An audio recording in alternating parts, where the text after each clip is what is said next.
Chiconato apresenta Companhia do Esporte, aqui na TV que a nossa gente vê. As matérias e opiniões deste programa não representam a opinião deste canal, e sim do seu idealizador, o qual é responsável por elas. Programa Companhia do Esporte, patrocínio Lojas MM Mercado Móveis, a gigante do Brasil.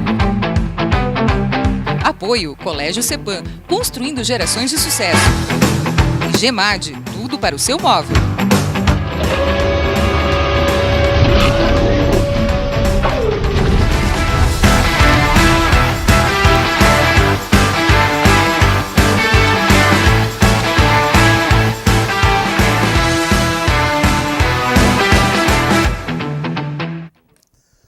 Olá, amigo telespectador, amigo internauta, estamos chegando com mais uma edição do programa Companhia do Esporte. Uma boa semana para você que está aí nos acompanhando. Vamos falar um pouco de voleibol. O Caramuru Vôlei acabou acumulando mais uma derrota no último final de semana, perdeu em casa no Clássico Paranaense, perdeu para o Maringá. Maringá que está fazendo uma belíssima campanha, está na 6ª colocação da Superliga de Vôlei e o Caramuru ocupando a penúltima colocação na zona do rebaixamento. O jogo terminou em 3-1 para a equipe de Maringá. Maringá que venceu o primeiro set 25-21, o Caramuru venceu o segundo set por 25-16 e daí fechando a partida, Maringá 25-17, 25-23. O próximo compromisso do time pontagrossense acontece agora, na próxima quarta-feira, vai jogar fora de casa contra o Itapetininga. As condições da equipe realmente são bem desfavoráveis em todos os quesitos, né?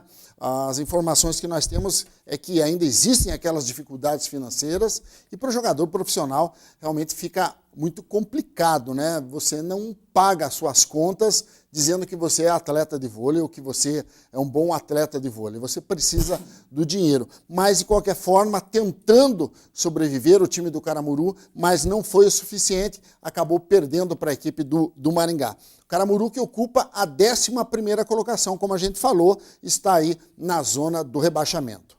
E falando de competição nacional, quem está com a corda toda, uma motivação muito grande, é a equipe masculina do NBPG, que se prepara para a disputa do Campeonato Brasileiro, que começa no próximo dia 9 de março. NBPG que inclusive faz a abertura do Campeonato Brasileiro, competição promovida pela Confederação Brasileira de Basquetebol, joga em casa contra o Black Star de Joinville. E eu trouxe aqui em nossos estúdios o técnico Miloslav, mais conhecido como Milos, grande amigo Milos, ex-atleta nosso, que hoje ocupa essa função importante de técnico da equipe masculina. Milos, boa noite, prazer estar recebendo você aqui. Boa noite, meu Yuri, agradeço a oportunidade de estar aqui mais uma vez. Boa noite, pessoal que assiste aí a Companhia do Esporte. Para a gente é importante estar aqui, podendo falar do nosso trabalho, podendo falar dessa grande conquista que é a participação aí dentro da competição nacional. E assim, eu acho que é algo que a gente vem batalhando bastante há alguns anos e estava sempre batendo na trave, sempre alguma coisa nos impedindo de conseguir. A gente sabe da dificuldade, sabe quanto custa e todo o caminho para chegar. Hoje a gente conseguiu chegar, a gente conseguiu se estruturar, a gente fez uma pré-temporada legal, agora já dentro da parte tática. E assim, deu uma renovada legal no grupo, a gente está hoje com 15 atletas, uma faixa etária bem mais nova, assim, até para aguentar essa pegada aí que vai ser esse campeonato bem mais intenso, bem mais, uns jogos mais, assim, com equipes jovens também, que vem num volume muito grande de campeonatos paulista, equipe que vem recém-saída do NBB, que é o caso da Liga Sorocabana, equipe campeã brasileira universitária, campeã da divisão A2 do Campeonato Paulista, que é a equipe de São João da Boa Vista, uma equipe de tradição como a equipe de Araraquara. Então, assim, não tem vida fácil dentro dessa competição. Então, a gente sabe da dificuldade, tentou fazer um planejamento e montar um plantel de acordo com o desafio que a gente tinha pela frente. Milos, daqui a pouco nós vamos entrar um pouquinho mais a fundo nessa competição. Mas eu queria falar um pouco do treinador Milos, né? Nós encerramos nossa carreira em 2016, né?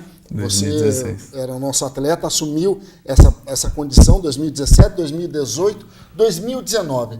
Eu tenho visto você rodando esse Brasil, fazendo cursos, buscando aperfeiçoamento. Na verdade, é o grande caminho para o treinador que busca o seu espaço, né?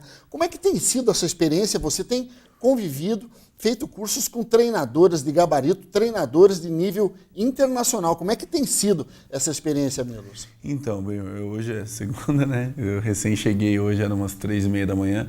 Fui fazer um curso promovido pela Federação Paulista lá no Esporte Clube Pinheiros, por 2 técnicos argentinos, acho que fantástico, assim. O Pablo, um cara que trabalhou com o Manu Ginóbili na base até os sub-16, sub-17.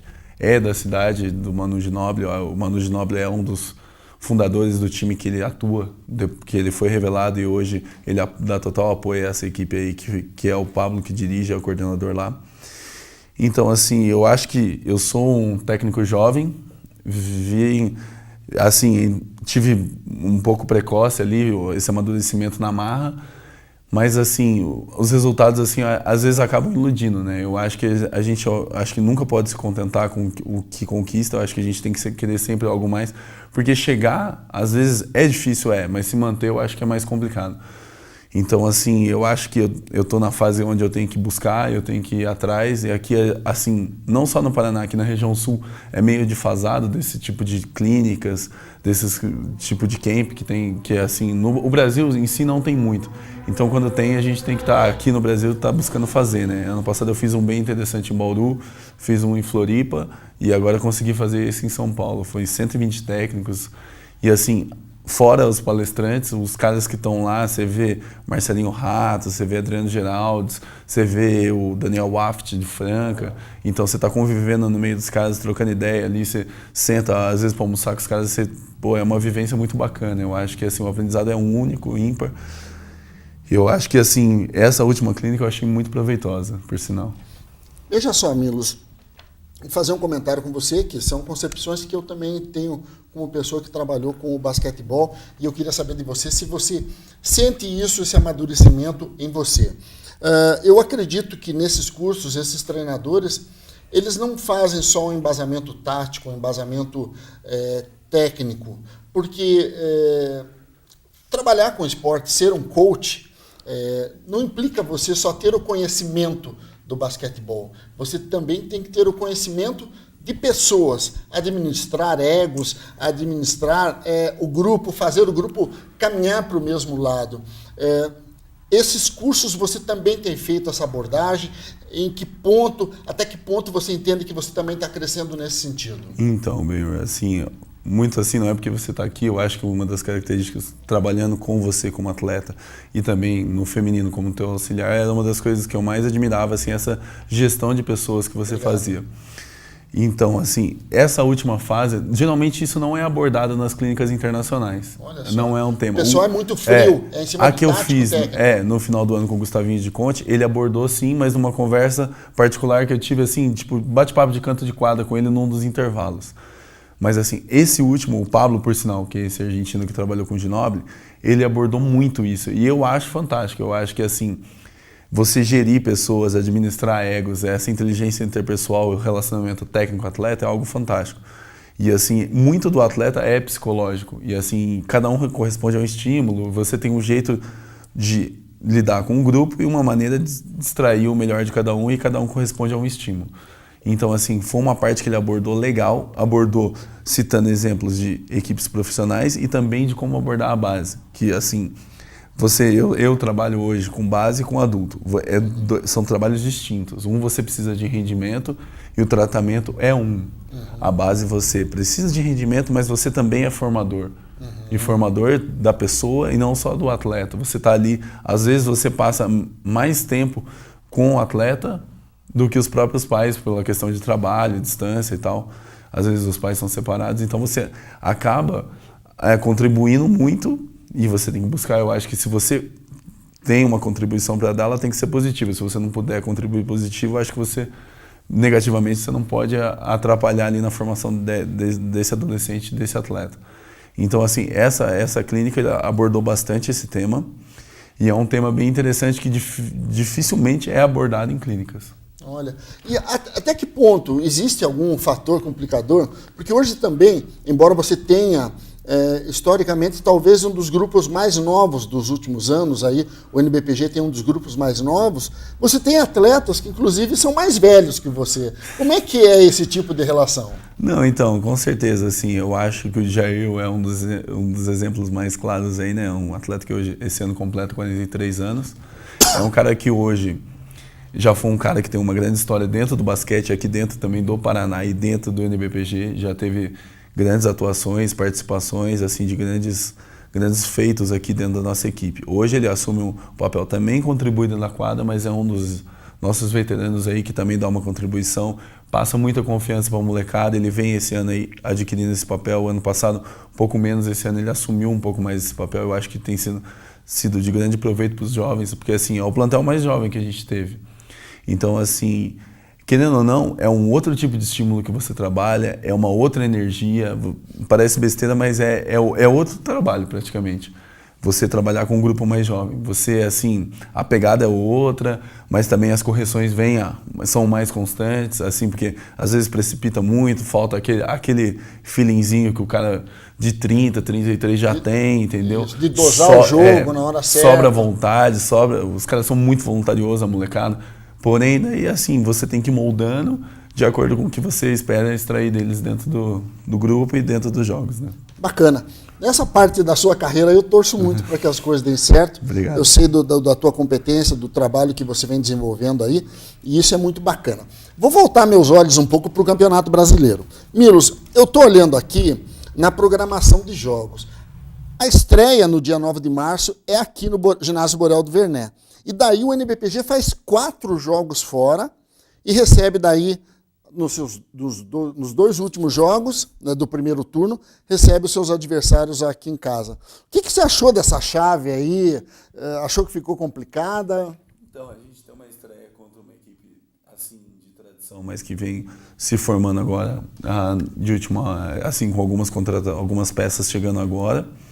Mas é uma equipe que está no comando do experiente Olívia, que era atleta até uns anos atrás aí, que é um cara que vem com conhecimento, uma bagagem interessante. A gente pega depois na sequência 2 pauleiras fora de casa, que é a equipe de São João da Boa Vista, atual campeão paulista da 2ª divisão e campeão brasileiro universitário. Liga Sorocabana que jogou Liga NBB Sorocabana ano que passado. acabou de sair do NBB. Então assim, a gente não tem muita vida fácil, não. Então vai ser bem complicado, a gente sabe da dificuldade do campeonato, sabe que tem que focar, os meninos estão concentrados disso, a gente tem que, começou aí, não pode perder o foco, porque é um campeonato aparentemente longo, mas as distâncias dos jogos são curtas, então é um campeonato que qualquer deslize está muito, muito equilibrado, assim, as equipes. Então te joga lá atrás na tabela e te complica a vida no segundo turno. O amigo telespectador que está nos acompanhando, talvez tenha até pouco tempo, você que é uma pessoa que acompanha o basquetebol, ouvido falar muito de Liga Ouro de basquetebol, onde Campo Mourão, Pato Branco e Londrina estão jogando. Nesse campeonato brasileiro, que se não tivesse a Liga Ouro, e eu acho que vai ser futuramente, seria uma espécie de 2ª divisão do Campeonato Brasileiro. E jogam aqui do Paraná, NBPG e São José dos Pinhais. Milos, explica um pouco para nós qual que é o nível de importância da Liga Ouro, que é Campo Mourão, Pato Branco e Londrina participando, e Campeonato Brasileiro, que NBPG e São José dos Pinhais estarão participando. Então, bem, a Liga Ouro, ela tem o último ano de existência Termina esse ano. 2019. E ela vai levar a equipe ainda para o NBB? A classificatória esse ano que dá a vaga do NBB é a Liga Ouro. O Campeonato Brasileiro vai ter essa função e essa classificatória na próxima edição. Ah, perfeito. Então, por exemplo, se o NBPG for campeão dessa edição do Campeonato Brasileiro, ele ainda não vai ganhar a vaga ainda para o NBB? Ainda não ganha a vaga para o NBB. A vaga para o NBB é na 2ª edição do Campeonato Brasileiro. É que daí provavelmente também o NBPG já vai estar mais estruturado, mais experiente. Na verdade, é um laboratório muito legal para vocês. Eu acho que né? assim, esse Campeonato Brasileiro vem assim numa fase da nossa transição muito importante. Porque, assim, esse passo de Liga Ouro e NBB ele é muito grande, bem. Assim, é coisa de Liga Ouro 500 mil e NBB 2 milhões. Então, assim, esse time de captação, para você conseguir esse apoio, às vezes não é tão simples, não. Não tenho dúvida. 2 milhões, assim, a gente precisa de grandes parceiros, pessoas que vejam que a coisa aconteceu mesmo. Então, assim, esse Campeonato Brasileiro já vem para a gente mostrar a evolução do projeto, a evolução que a gente está fazendo dentro do passo importante que a gente vem dando, colocando a equipe dentro de uma competição nacional. E para um próximo ano a gente está mais estruturado, com mais apoiadores, para a gente estar conseguindo pleitear buscar. O foco é esse, né? Mas a gente sabe a dificuldade de chegar lá. Eu acho que é um passo de cada vez e muito trabalho para a gente, quem sabe, um dia conseguir estar levando Ponta Grossa para uma competição do nível que é o NBB, né? Não tenha dúvida. Milos, vocês fazem a estreia no próximo dia 9 de março, aqui em Ponta Grossa, às 4 da tarde. Não tem amistoso antes? Então, a gente o que você está querendo? O que você está pensando? A gente está para fazer 2 jogos treinos aí, pegar um final de semana e fazer 2 jogos treinos com algumas equipes que não estão participando do campeonato, porque eu não acho interessante a gente jogar. Fazer amistoso contra o futuro adversário é complicado. Futuro adversário, né? É melhor se encontrar na quadra. Mas é importante você fazer uma movimentação. Né? A gente agora se encerra essa semana totalmente a pré-temporada deles e já está pegando pesado na parte tática, em algumas correções, tanto ofensivas como defensivas. Então, assim, eu acho que mais uma semana aí a gente já está em condições de colocar eles em quadra para dar uma analisada melhor, já para ajustar alguns detalhes antes da estreia. Você comentou que teu grupo, em relação a outros anos, é um grupo mais jovem. Sim. O que a equipe ganha com essa jovialidade e o que você acha que ela pode perder e que você tem que trabalhar? Então, assim, a gente tem umas 2, 3 peças mais experientes ali que são importantíssimas até para essa evolução e amadurecimento do grupo. A questão de ter o grupo jovem, assim, é um perfil que eu venho adotando, que eu acho que tenho como o que vem dando certo aí dentro dos conceitos que eu venho aprendendo, que é esse jogo de transição rápido e uma defesa muito, muito agressiva e muito voluntariosa. Então, assim, querendo ou não, o grupo tem que ser jovem, tem que ser muito aguerrido, voluntarioso para conseguir implantar esse sistema.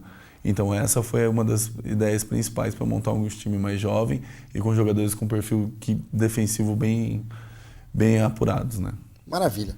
Milos, mais uma vez eu quero agradecer a tua presença aqui conosco. Então, para você que é fã do basquetebol, torce por Ponta Grossa, dia 9 de março, estreia do NBPG jogando em casa contra o Black Star de Joinville, primeira partida válida pelo primeiro turno do Campeonato Brasileiro de Basquetebol, uma promoção aí da Confederação Brasileira de Basquetebol, tem a chancela da entidade que cuida dos interesses do basquetebol no Brasil. Enfim, uma competição de primeira linha que vem de encontro aos anseios de muitos torcedores do basquetebol pontagrossense e que ano que vem vai ser um dos grandes passos, ou vai ser o grande passo para que Ponta Grossa volte aos seus anos lá de 1994, quando jogou pela última vez a Liga Nacional de Basquetebol, que na época inclusive tinha a presença do Saulo trabalhando aqui em nossa cidade, e o time de Ponta Grossa disputou o campeonato mais importante do Brasil, o NBPG, com passos bem medidos, vem buscando essa condição aí, que eu tenho certeza que vai ser alcançada nos próximos anos. Mais uma vez, obrigado, Milos. Obrigado, Benhor. Queria agradecer o pessoal de casa aí e pedir o apoio de vocês aí totalmente nesse dia 9. Eu acho que essa estreia aí, a gente começar com a casa cheia e começar com o pé direito, a presença de vocês vai ser muito importante pra gente lá. A gente espera contar com todos vocês dia 9 lá. Maravilha. Obrigado. Obrigado. Olha, a gente vai para o rápido intervalo comercial. Daqui a pouquinho, as notícias do Operário e a desclassificação do Fantasma da final do primeiro turno do Campeonato Paranaense.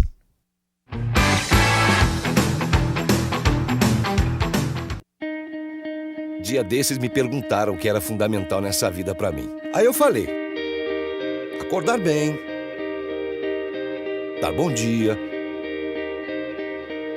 abraçar, né? Ter objetivos e poder acreditar neles. E, principalmente, acreditar nas pessoas. Eu sou o Sérgio, tenho 7 anos de Lojas MM.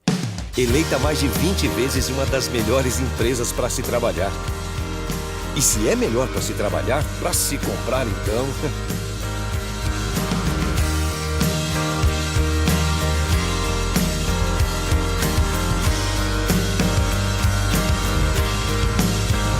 Nós queremos te surpreender, porque para nós, você é fundamental. E ponto final. Uau, uau, uau, uau, uau. Já pensou em vender ou alugar o seu imóvel? Conheça agora 5 motivos para você deixar o seu imóvel com a Conceito Imóveis. Tempo é dinheiro, por isso, trabalhamos para otimizar o tempo de venda e locação do seu imóvel. Nossa equipe é extremamente qualificada, com profissionais credenciados pelo Cresce e sistema COFES de avaliadores de imóveis. Tenha a segurança na avaliação do seu imóvel, garantindo que ele esteja dentro dos valores reais do mercado. Seu imóvel presente nos principais e mais acessados portais de imóveis de todo o Brasil. E o melhor, não se preocupe com um possível atraso para receber o seu aluguel. Nós, da Conceito, garantimos ao proprietário até 3 meses de aluguel. Abra a porta para Conceito Imóveis. Procuramos imóveis para alugar ou vender no seu bairro. Entre em contato conosco e saiba mais. Conceito Imóveis, excelência em vendas e locações de imóveis. Tem tempo para ir ao mercado? A Feira Fácil Delivery pode dar uma ajudinha. Frutas, verduras e legumes selecionados, frescos e de excelente qualidade entregues em sua casa. Peça já a sua cesta. Feira Fácil Delivery, 3027-7099. O mundo mudou e o CEPAM continua crescendo. Mais espaço, novas salas, um novo colégio. Porque fundamental é ser bilíngue. CEPAM para ensinar mais e melhor. A eficiência é a essência da natureza. E por isso é uma fonte de inspiração para nós da GEMAD. Uma pequena semente plantada há quase 3 décadas atrás.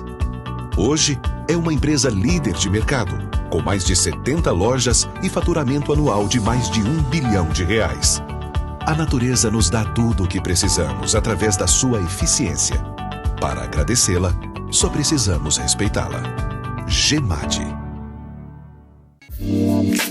TV Vila Velha, a TV que a nossa gente vê.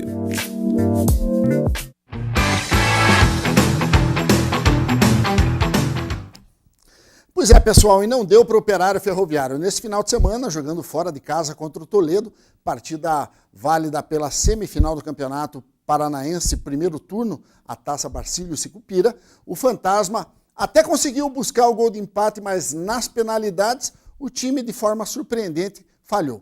Veja como foi. No estádio 14 de dezembro, em Toledo, o Operário enfrentou o time local em partida válida pela semifinal da Taça Barcílio Sicupira.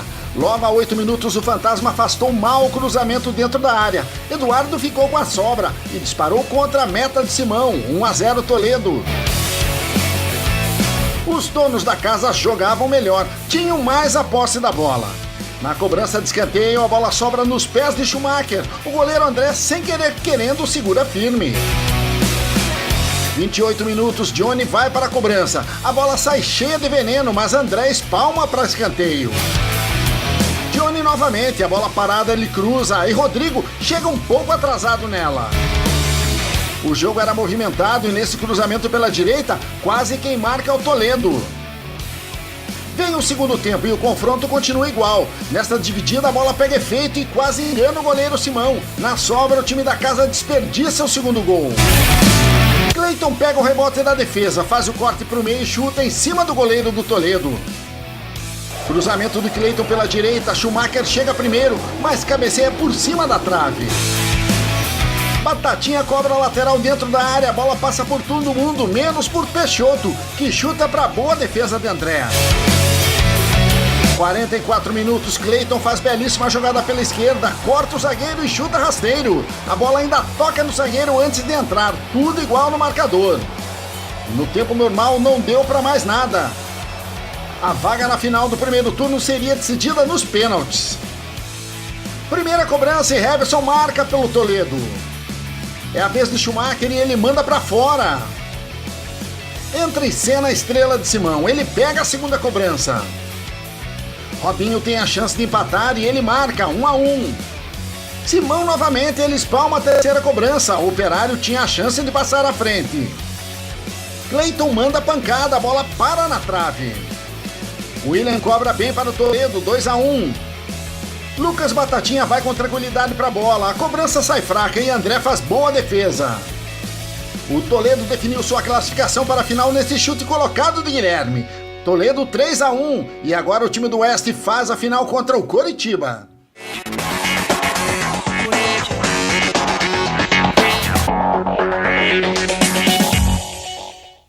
Estou nos estúdios da TV Vila Velha com o Vinícius Albuquerque, nosso comentarista para os assuntos do futebol. Vinícius, eu vou confessar a você que eu acreditava muito numa vitória no tempo normal da equipe do Operário, mas não foi o desenrolar do jogo, embora o Fantasma tenha obtido um bom domínio da partida, especialmente no segundo tempo, não foi talvez aquilo que o Gersinho tivesse planejado. O Toledo, desfalcado de 4 jogadores, pegou um Operário que, entre aspas, está tentando encontrar ainda sua melhor formação. Boa noite. Boa noite, Bill. Boa noite a todos. Realmente, Bill, acho que essa última observação foi o que realmente aconteceu e que define esse turno todo do Operário, nessa primeira etapa, no caso da Taça Sucupira. Eu acho que o Operário oscilou demais, né? E nesse jogo novamente foi assim. Até como o próprio Gersinho também comentou após o jogo, e a gente viu ali pelas imagens, a gente assistiu também o jogo ontem, percebeu muito isso, né? Um primeiro tempo também muito apático. Acho que a equipe do Toledo, por todos esses desfalques que tinha, improvisando jogadores, como foi o caso do Eduardinho, que jogou na lateral direita, o lateral esquerdo foi o primeiro jogo dele no campeonato, então respeitando e sabendo da grandiosidade que a equipe do Operário hoje tem no cenário nacional, né, e muito mais ainda local, né, como é o Campeonato Paranaense, e respeitaram, mas a equipe do Operário não impôs, no caso, todo esse respeito que realmente a equipe do outro lado tinha. Então, eu acho que no segundo tempo não, a gente viu em todos os lances que teve ali, realmente um volume grande de jogo, oportunidades criadas pelos dois lados, finalizações, aí sim, mostrou realmente a qualidade e todas as situações de jogo que a equipe do Operário tem. Mas assim foi o campeonato inteiro, né, oscilando muito, né, tendo bons momentos durante o jogo, mas como o lance do gol, a gente viu ali uma falha, um erro de posicionamento, até da própria... Eu acho que o primeiro erro já da segunda bola, quando a falta é batida, né, e o Sousa faz, no caso, o corte, a segunda bola teria que ser de alguém, né? Então o jogador do Toledo leva a bola para trás, ele leva mais um pouco e aí consegue fazer o levantamento. Aí depois ali foi claro, o lance muito rápido, né? A bola ainda sobra, né? O Peixoto estava mais preocupado também em fazer a cobertura, né? Então a bola acaba batendo nele, ele não tem nem reação, né? A bola bate realmente nele. Claro que foram 3 jogadores em cima do atleta que lançou essa bola na área, né? Exato, então a gente sabe que o corte é feito, no caso, né? Lá, o segundo, a bola... Então, a bola retorna, então a gente sabe, né, que poderia ter sido feito alguma coisa diferente. Uhum. Então isso, a equipe do Toledo, isso eu percebi, que entrou muito mais ligada, né? Entrou muito mais ligada, as divididas a gente vê que realmente ali eles estavam conseguindo ganhar esses primeiros lances, a primeira bola estava sendo ganha por eles, a segunda também, então para não conseguia pôr e imprimir, no caso, o que sempre foi característico, uma posse de bola, né, umas jogadas ali, no caso, bem ensaiadas, como foi ali, no caso, no segundo tempo, a gente viu acontecendo. Né? Mudanças novamente na equipe, né? O Gerson optou pela entrada do zagueiro Rodrigo, né, no lugar do Alisson, que não teve uma última partida contra o Coritiba, então ele optou por essa mudança, e aí manteve, no caso, o Johnny, né, e o Pedrinho jogando no meio campo. Tentaram novamente, né, acho que vontade nunca foi o que faltou. Faltou realmente um pouco mais de inspiração, né, um pouco mais de qualidade para poder definir no primeiro tempo uma bola que possa conseguir. Foi mais lances esporádicos, assim, de bola parada que o Operário chegou. Né, já na segunda etapa já não, né, já teve novamente o Gerson conseguiu consertar a equipe no vestiário e voltou com uma postura totalmente diferente, e isso que fez que realmente o Operário tivesse essas condições, que se não pegasse numa tarde tão inspirada do goleiro André, seria realmente um jogo com placar de 3 ou 4-1, né, para a equipe do Operário, que tanto no primeiro tempo quanto no segundo o Simão não trabalhou tanto, né, trabalhou mais nas penalidades. Mas no tempo normal, né, o Simão não teve tantas situações assim, diferentemente do André, né, que teve uma tarde muito boa mesmo, inspirada realmente, e que fez com que o resultado fosse dessa maneira para o empate, né, que no caso depois a volta também do Cleitinho, né, que ajudou também, fez lances ali importantes. Jogou 20 minutos e mostrou que faz falta ao time do Operário, na verdade, porque ele é um jogador realmente diferenciado, ou pelo menos nessa partida ele foi diferenciado. É um atleta que não joga para trás, né? Gosta de atacar e realmente entrou no momento oportuno. Alguns críticos chegam a comentar, alguns críticos da imprensa chegam a comentar que ele deveria até ter entrado antes. Mas daí entra a questão do preparador físico e do técnico Gerson Guzmão de saber quanto tempo ele pode aguentar em campo também, né? Às vezes as pessoas fazem uma avaliação tática do que pode acontecer com o atleta, mas quem está lá no dia a dia pode responder melhor, né? Justamente, a parte física também vem junto. Né? Não adianta nada também colocar o jogador sabendo da parte técnica, mas que de repente numa volta, né, depois de um tempo parado, pudesse também afetar isso, né? De repente num tempo maior de jogo, mas uma infelicidade de uma lesão que pudesse acarretar ainda mais, né? Ter um tempo parado. Então acho que foi realmente bem pensado do Gersinho, no caso, fazer essa alteração. Eu acho que também ele buscava alguma alternativa diferente e o bom disso também que fez ver que realmente temos o jogador de volta, né? A gente viu que realmente ele foi insinuante, voltou às suas características de ir para cima do adversário. As jogadas mais perigosas, no caso, no segundo tempo, foi de lances individuais dele, infelicidade na penalidade, assim como o Schumacher também teve, né, junto com o Batatinha, mas que mostra mais uma opção, né? Então, acho que para o segundo turno, aí, no caso, que ainda tem, são 3 semanas de trabalho, então muitas coisas vão ser revistas, né? Acho que agora é o momento realmente de pensar no que aconteceu nessa primeiro turno. Então, algumas coisas que devem ser realmente corrigidas, né? Acho que já vai ser, no caso, realmente trabalhada isso nesse período, mas algumas coisas que realmente ainda a gente viu que o Operário ainda tem, né? Que ainda prevalece também algumas questões físicas, técnicas. Acho que o Barcinho comentou isso durante o jogo, ele também após que isso também teve infelicidade, né, do próprio Léo machucado, né, teve ali situações, no caso o Alan Vieira, que veio com uma opção também, teve no departamento médico, Bruno Batata. Então, assim, o grupo é muito forte, o grupo também teve essa parcela de contribuição, mas a gente viu que durante o campeonato inteiro, né, a primeira etapa, agora na primeira taça, oscilou muito, oscilou. Isso a gente viu que foi nítido e mais uma vez nesse jogo mostrou que realmente o Operário foi até então, né? Uma equipe que oscilou momentos bons com momentos ruins e infelizmente nesse jogo, no caso, até o Simão tentou fazer mais uma vez das suas, né? Mas eu acho que a sorte estava mais para o lado do Toledo, que conseguiu essa vaga na final contra a equipe do Curitiba. Foi uma rodada dos goleiros, né? Quem você destaca aí no time do Operário nessa partida? Antes de você falar quem você destaca, Vinícius, mais uma vez o meio-campo. Quem que nós temos no meio-campo do Operário ali? Ontem jogou Chicão. O Chicão caiu para o lado direito. Ele já fez isso em outras oportunidades. Você, de repente, não entende que quem poderia fazer bem essa função seria o Pedrinho, no momento que o Chicão caiu para a direita? Ele teve uma participação assim, né, no campeonato, até com o Paulo Foiani, quando ele estava aqui, utilizou ele dessa maneira, né, como jogador que chegava pelo lado direito, mas compondo um pouco mais a parte defensiva, né?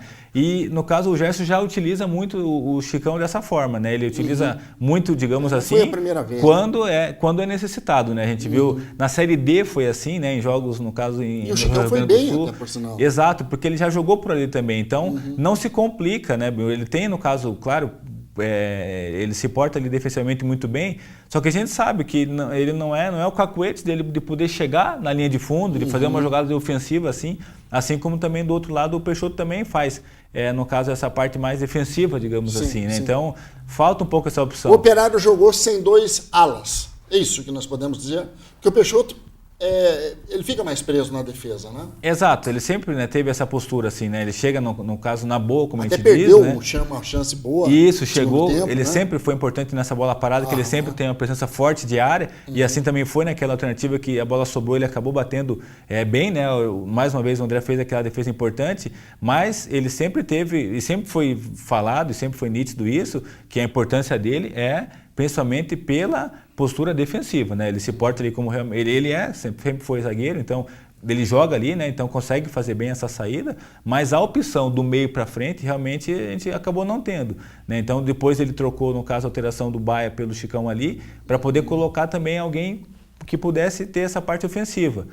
Né? O Cleito também entrou bem, então municiou também o Schumacher, de repente conseguiu algumas situações que poderiam ser conquistadas em gol. Mas a gente faz pensar que realmente precisa de um grupo que possa dar ao Gerson essas respostas. Porque ele tentou, né? Tentou, no caso, com jogadores ali do meio campo, foram durante vários jogos alternados, né? Ele mudou pelo menos em relação ao time que começou o campeonato, ele mudou pelo menos umas 3, 4 peças, né? Isso, e aí precisa dar resposta, né, Bill? A gente sabe que jogadores da equipe do Operário realmente devem um pouquinho nessa parte técnica, né? Sabem que isso é notório, né? Até na entrevista coletiva do jogo passado, o Schumacher falou sobre muito isso, né? Que eles mesmos sabem que poderiam dar mais e que o Operário realmente não estava jogando o melhor. É muito lúcido o Schumacher nesse comentário, né? Exato, e foi realmente, acho que o teor dessa primeira taça toda, né? Então a gente viu que realmente alguns jogadores tiveram um pouquinho abaixo da sua condição física. Física não digo nem tanto, né? A questão física, no caso, foi com lesões que acarretaram por jogos seguidos, né? Mas a questão técnica, principalmente, a gente sabe que esse tempo que vai ter para ser trabalhado aí tem que ser muito bem avaliado, tem que ser muito bem conversado. Acho que o momento agora é esse, de realmente ver o que algum jogador ou outro possa poder render mais, né? Eu acho que isso realmente tem que ser conversado de uma maneira que a comissão técnica também encontre um posicionamento diferente, ou uma forma de jogar diferente, que possa, o que foi também comentado durante o primeiro turno, que a equipe do Operário já está sendo a equipe mais visada, e isso faz parte, foi assim. Natural, também tem que saber lidar com isso. É o ônus também, né? Quando você tem resultados importantes, como o Operário teve nos últimos anos, então isso cada vez vai ser mais normal acontecer. Então a gente sabe que alternativas têm que ser criadas, acho que o Gerson mais do que nunca sabe disso aí também, e vem trabalhando isso com os jogadores. Ele também optou por essa troca de jogadores também durante o campeonato todo, tem oportunizado a quase todos, né? Acho que de repente o Gil Paraíba, que não teve um pouco de opção, mas Xuxa jogou, Robinho jogou, Quirino foi importante também no jogo contra o Paraná. Então ele tentou, né? Rodou o plantel. Então acho que nessa segunda taça agora entra de uma maneira que vai ser ainda mais pressionado. Ele já entra mais definido e mais certo em relação aos jogadores que realmente vão ser titulares do time. Eu acho que sim, ele está, eu acho que oportunizando no caso essa primeira etapa, até jogadores que têm um contrato um pouco mais curto, né, para poder mostrar também um pouco mais, como foi o caso do Rafinha, né, então a gente viu que ele oportunizou o Pedrinho agora também, foi o Johnny, então eu acho que na segunda etapa, ele contendo com todo o grupo cheio, vai ter essas 3 semanas para poder trabalhar, embora a sessão do Alan Vieira de um pouco mais preocupante, são 3 semanas de tratamento, né? Então tem a fase de transição também ali, possa levar um pouquinho mais, de quem sabe um mês aí para poder retornar, mas esses outros jogadores, até a parte que vem recuperando, como o Léo e o Bruno Batata, vão poder fazer, no caso, ele ter um pouco mais de opções, né? E poder realmente de repente, repensar uma situação ou outra de algum jogador, alguma posição que possa render de maneira diferente, né? Então a gente viu que essa oscilação não seja tão grande como foi, né, no primeiro turno, e que o Operário consiga, com os próprios jogadores que tem, como a gente sempre falou, não é agora a terra arrasada e que o Operário tem, né, uma má equipe, uma plantel, não é isso, nunca foi isso, a gente sempre falou. É questão de ajustes, né, mesmo. De ajuste, de encaixe, né, de realmente alguma situação realmente ser trabalhada e melhorada. Acho que isso que faz parte, né, quando o resultado não acontece, de repente um sinal de alerta, até os próprios jogadores fazerem essa autoavaliação de realmente saber que pode ser melhorado. Acho que isso que nesse momento realmente se faz importante. Quem, na sua opinião, do Operário foi o destaque dessa partida, desse domingo aí? Novamente, eu acho que o Índio teve uma boa partida, ele conseguiu novamente ali o Pacato, né, que é o meia da equipe do Toledo, realmente foi bem marcado. Danilo Baia também fez uma boa partida até enquanto estava no jogo. Então, acho que o Operário tem algumas situações ainda para ser o Simão fez a sua parte, né? Novamente, né? O Simão fez aquilo que se espera dele, né? Que é, na verdade, operar, não digo milagres, né? Mas a eficiência, a competência que ele tem no gol realmente é fantástica, né? Ele pegou das 4 cobranças, ele pegou das 5 cobranças, ele pegou 2, né? Exato. Durante o jogo também ele fez, né? As defesas aí que foram importantes também. E depois ele fez a parte dele, né? Então a gente sabe que o Operário desde a Série D vem tendo algumas disputas no pênalti, né? Todas foram ganhas até então, né? Então é a primeira disputa nos pênaltis que o Operário acaba perdendo. Infelicidade, né, dos batedores também, a gente sabe que o momento ali é onde tudo se decide, então por detalhe de uma perna, a opção no caso escolhida de maneira em cima da hora, e realmente a inspiração do goleiro, né, que contou, né, nesse dia inspirado também para poder fazer as defesas. Então acho que tudo conspirou para que o Operário não conseguisse essa classificação, né? A gente sente e esperava realmente, como a gente começou hoje, no caso dos comentários, a gente esperava. Eu realmente tinha, não digo a certeza, mas a gente tinha um bom prefácio que isso realmente aconteceria, né? O Operário conseguiria a vaga para a final porque é melhor equipe, né? Tem um plantel melhor. A gente esperava que isso realmente fosse transmitido dentro do campo. Infelizmente não aconteceu, a gente espera que isso no segundo turno aconteça. Sem desmérito, inclusive, a competente equipe do Toledo que conseguiu essa classificação. Vinícius, eu tenho uma sorte muito grande de ter você como comentarista, porque efetivamente com você eu posso dizer assim, você que esteve lá dentro das 4 linhas pode me responder. O que você acha que passou? Você pode dizer para mim que pode ser cansaço, pode ser opção errada. O que passou pela cabeça de Schumacher, Lucas Batatinha e Cleiton na cobrança das penalidades, porque são jogadores eficientes, são jogadores de qualidade e que proporcionaram uma defesa do André Luiz, uma bola na trave e uma bola para fora. Isso até ali quando saiu, no caso, a lista dos batedores, a gente tem sempre por curiosidade, né, saber quem é. Então a gente viu que foi colocado, no caso, ali o Schumacher, né, porque foi o batedor e também bateu nas outras ocasiões. E o Cleiton, mas o Cleiton é um caso engraçado porque assim, sempre, você pode ver que 80% aí dos jogos, quando o cara que faz o gol no tempo normal acaba errando nas penalidades. Então a gente viu que quando ele foi ali, a gente realmente ficou um pouco mais confiando, né, no trabalho que é feito. Ele também sempre foi o batedor de falta, de bola parada da equipe do Operário. E o Batatinha também, que também é artilheiro, né? É o artilheiro do Operário hoje, né, do plantel. Então são jogadores de qualidade. Schumacher mesmo ainda fez alguns gols também assim, né, como de pênalti, também em decisões de pênalti, né? Cleiton também já fez outros gols nas batidas de pênalti anteriores, mas é momento, eu não tenho que definir. Claro que é treinamento, né? Falam muito em loteria, sorte eu acho que não, né? Muita competência na hora. Infelizmente, né? Porque por melhor que o goleiro seja também, um pênalti bem batido é um pênalti indefensável, né? E a gente viu ali no caso que até o Simão pegou, no caso as que foram no canto quando ele conseguiu, mas que eu faço observação para as 2 penalidades que foram muito bem batidas, né? Nossa, que vai lá na gaveta, no ângulo, que é indefensável. E a bola que definiu o jogo. Isso, como esse menino que bateu por último, alguns jogadores têm batido assim, né? Eles vão passada ali e você vê que o Simão da bola segura, não teve nem reação, né? Quando ele é muito rápido a batida ali. Então, foi felicidade, foi claro que eles também treinaram, né? Tem que se dar o mérito, realmente, né? Eles não tiveram nenhuma derrota até então no campeonato. Curitiba e Toledo são os 2 únicos invictos, né? Isso, 4 gols levados no campeonato todo, então é uma equipe regular que fez essa parte defensiva prevalecer e agora vai ter, no caso aí, a final, né? O embate contra o Curitiba para definir quem é a melhor equipe do primeiro turno. Mas agora acho que é trabalhar, colocar, né, assentar as coisas nos seus devidos lugares e que as coisas se acertarem para que no segundo turno as coisas saiam meio melhor. 3 semanas de descanso, 3 semanas para se trabalhar, embora já tenha essa movimentação pela definição de alguns jogos amistosos aí. O que a gente pode falar desse grupo do Operário agora? Porque no segundo turno as equipes jogam dentro do grupo, são situações diferentes, não pode ter empate, tem que ter definição em penalidade. E alguns especialistas do futebol da nossa cidade dizem que o grupo do Operário é um grupo mais fácil. Você concorda com essa situação?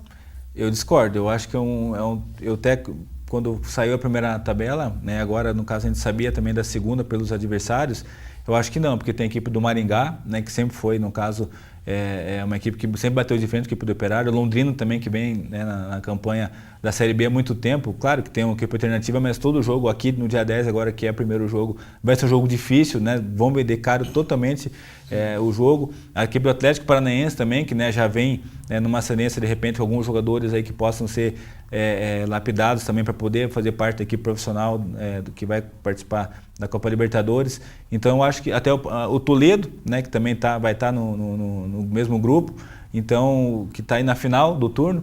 Então, você tem só o Foz do Iguaçu aí como, entre aspas, uma galinha morta do grupo. Exato, que tem agora não fez um bom primeiro turno, né? Ficou em último aí, então que possa ser talvez um dos candidatos ao descenso. Mas mesmo assim, eu acho que vão ser jogos dificílimos.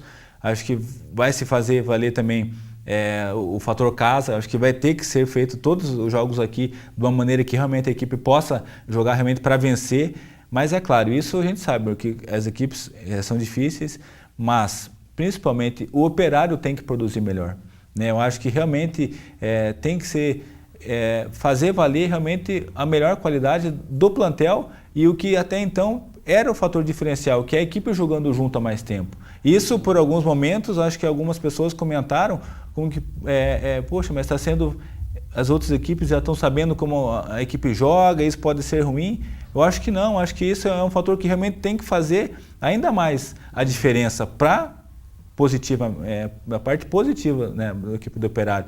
Então, eu acho que os encaixes acontecendo, os ajustes realmente sendo feitos, e a equipe do Operário produzindo mais, acho que todo adversário que tiver vai ter dificuldades, né? Eu acho que o Operário foi assim até então, sempre se mostrou uma equipe sólida, uma base defensiva muito boa, e isso alternou. A gente viu alguns lances bizonhos, digamos assim. Acho que alguns gols que a gente realmente nos últimos anos não vem acontecendo.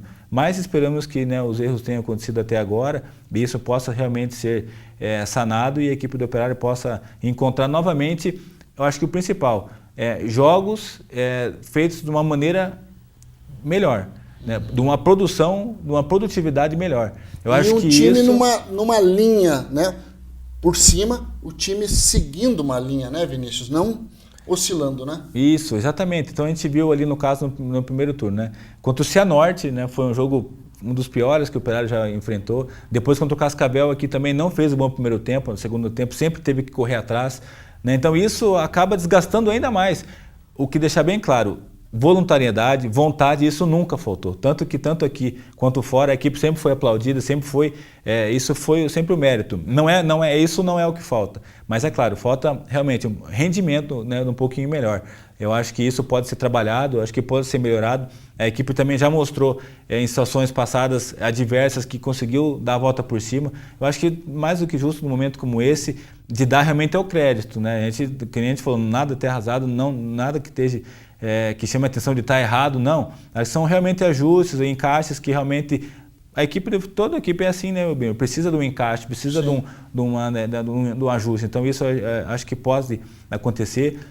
A gente tem realmente um grupo qualificado, de um treinador que já mostrou, né, os resultados estão aí para serem avaliados. Então a gente sabe que isso pode ser melhor, a equipe do Operário pode produzir melhor. E é isso que deixa um pouquinho a gente um pouco insatisfeito, porque perder para uma equipe do Toledo, ser desclassificada, né? Não perdeu, né? Claro, fez o empate, mas que realmente a equipe é melhor. Então a gente sabe que isso tem que ser transpassado dentro do campo, é ali que tudo se resolve. Então não é por resultados, por títulos, isso, claro, vem junto, mas o que vai fazer valer realmente é dentro do gramado. É ali que tudo se resolve, né? É ali que os jogadores realmente fazem prevalecer o que vem acontecendo nos resultados anteriores, e é isso que a gente espera que o Operário aconteça, né? Agora, nesse período aí de 3 semanas, realmente isso possa a equipe treinar, possa os jogadores também se entenderem e conversarem para que possa novamente a equipe do Operário nos trilhos aí, objetivos melhores. Principalmente o principal, que, né, a Copa do Brasil, que agora momentaneamente tem fugido. Acho que a equipe do Toledo pode no domingo conseguir, né, esse passo importante, mas que a equipe do Operário também vai estar aí para a segunda etapa, para o segundo turno, que vai fazer valer e que realmente possa conseguir esses resultados melhores para que consiga essa vaga na Copa do Brasil. Maravilha. É a nossa expectativa que o Gersinho e os atletas aproveitem bem essa intertemporada para realmente fazer os ajustes para um time começar de uma forma fulminante, né? Esse segundo turno do Campeonato Paranaense, mostrando regularidade acima de tudo, e uma palavra que o Vinícius bateu bastante aqui, que é o rendimento. Tem um foco principal. Não vejo o time do Operário como um time candidato a descenso. Muito pelo contrário. Mas existe um objetivo. E esse objetivo ainda é palpável. Basta realmente a equipe desempenhar esse papel que desempenhou no Brasileiro ano passado, mesmo na divisão de acesso, sendo o campeonato diferente, mas aquele time regular, o time que foi buscar resultado. Não dava tanto show, mas era o time de resultado. Vinícius, quero agradecer a sua presença aqui, né? Damos um tempinho no Operário aí, vamos trazer notícias na próxima semana, mas segunda-feira que vem nós estamos juntos aí novamente. Estamos aí, lembrando também que essa semana tem arbitral, né? Eu acho que o pessoal da diretoria do Operário vai estar envolvido também lá, na série da CBF também, possa ter algumas notícias também vindo de lá. Talvez não a tabela toda, mas alguns jogos, de repente os 10 primeiros, parece que foi comentado que isso poderia sair, então também, né, já é um alento também de um interesse que possa vir, no caso, na Série B, do Campeonato Brasileiro, a gente possa ter mais informações também nesse período aí de, digamos assim, até o campeonato começar ali, né, o segundo turno, a gente pode ter novidades aí e assuntos para que a gente possa também comentar nas próximas semanas. Valeu. Maravilha, obrigado mais uma vez. A gente vai para o rápido intervalo comercial, daqui a pouquinho tem mais Cedo Esporte, fique por aí.